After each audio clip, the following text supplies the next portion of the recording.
Hello everyone, my name is Zahra Tulaishi. And my name is Siti Julaiha. In this video, we're going to explore one of the most important chapters in British history. We hope this helps you understand how this event changed the course of government and society in Britain. Let's get started. Beginning of tension. After Elizabeth I died in 1603, the throne passed to James VI of Scotland, who became James I. He believed in the divine right of kings, that a king's power comes directly from God. Problem arose because Parliament refused to submit so easily. Tension grew when Judge Edward Coke asserted that the king was still subject to the law.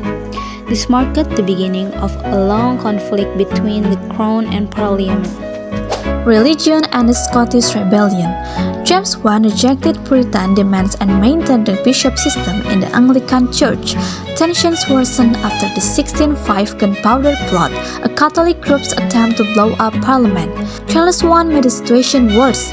He married a Catholic woman, appointed the anti-Puritan William Laud, and imposed a new prayer book on Scotland, which triggered a rebellion.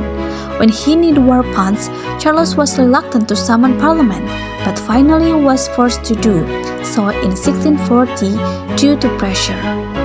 Civil war breaks out. Relations between Charles I and Parliament worsened.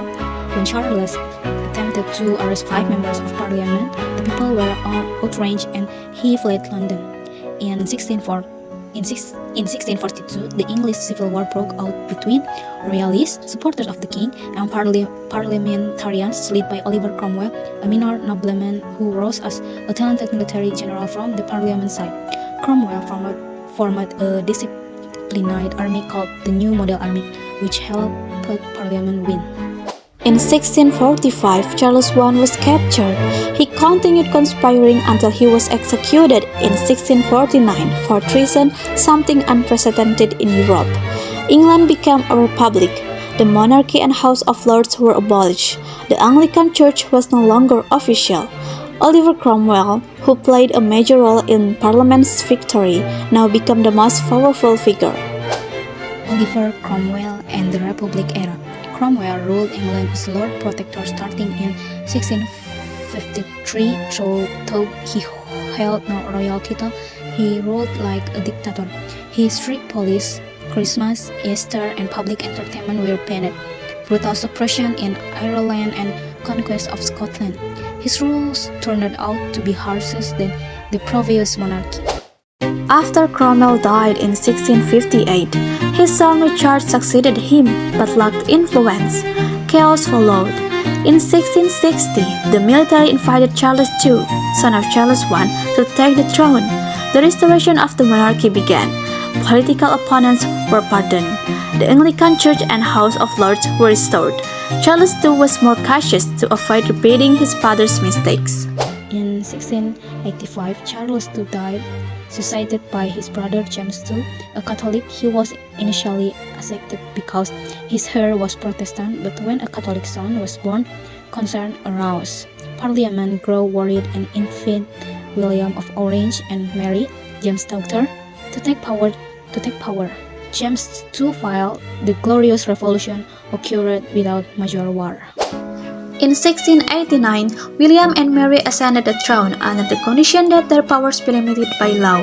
The Bill of Rights 1689 was issued. 1. The king could not create laws or taxes without Parliament's consent. 2. Parliament had to be called regularly. 3. Election had to be free. 4. Parliamentary speech was protected. And last, no standing army in peacetime without Parliament's approval. Conclusion.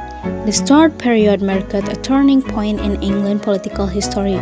From James, I believed in the divine right of king to the execution of Charles I and the brief experiment with republican rule. The era was defined by deep struggle of authority between the monarchy and Parliament. Although the monarchy was later restored, the painful lesson from both royal absolute and Cromwell authoritarian rule could not be ignored. This long period of tension and transformation culminated in the Glorious Revolution, a largely peaceful shift in power that led to the Bill of Rights of 1689. With this landmark document, England officially became a constitutional monarchy where the king or queen could no longer govern alone but had to share power with parliament under the rule of law. The legacy of the Stuart era laid the foundation for modern parliamentary democracy in Britain. That concludes our presentation. We truly hope that explanation has been clear and helpful.